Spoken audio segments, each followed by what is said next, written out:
So yun guys, gandang araw sa inyong lahat, no? Sa ngayong araw, magkakarga tayo ng yelo. Ayan, pupunta tayo ng Bayawan City para magkarga ng yelo. Sa lahat ngayon guys, di muna ako magsasama, papahinga muna ako. Kaya tutulong lang ako ngayon magkarga ng yelo. Tara! Pinaandar ko na nga yung motor para tayo makalis na dahil malayo-layo pa yung pupuntahan natin.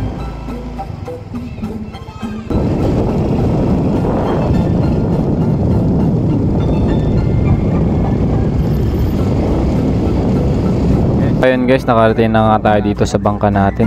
Pagkadating ko, wala pa pala yung yelo.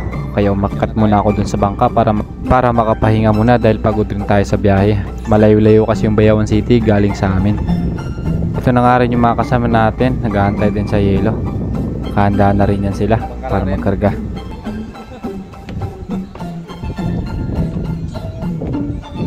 Tulog ba yung mga kasama natin?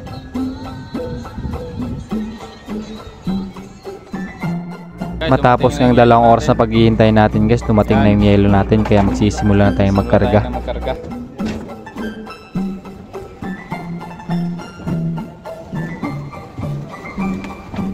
Okay. Guys, karga na tayo ng yelo.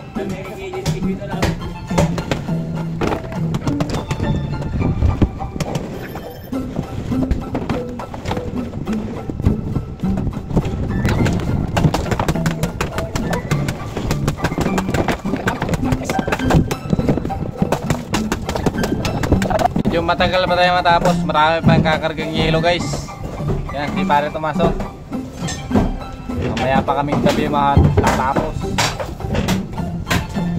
Live na, live. Guys, mapakita ko sa inyo kung paano yung paraan ng pagpile namin ng yelo. Yan yung pagpile namin ng yelo.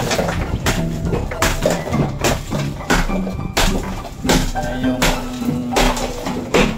kamada namin para matagal matunaw. Hindi kaibigan ko sa papel.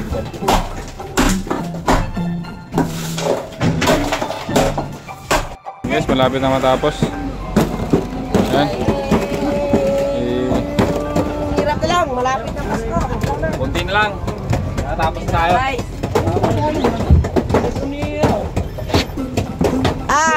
Kunti na lang guys, matapos tayo. Yung yelo natin ha. Hi guys! Kunti lang yan. Mga 20 minutos tapos na. Tapos na mga 20 minutos.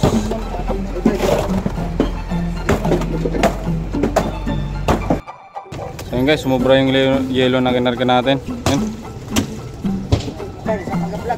Sumubra na. Ayan. Sumubra yung yelo natin. Ayan. Maraming yelo yung karga nila ngayon.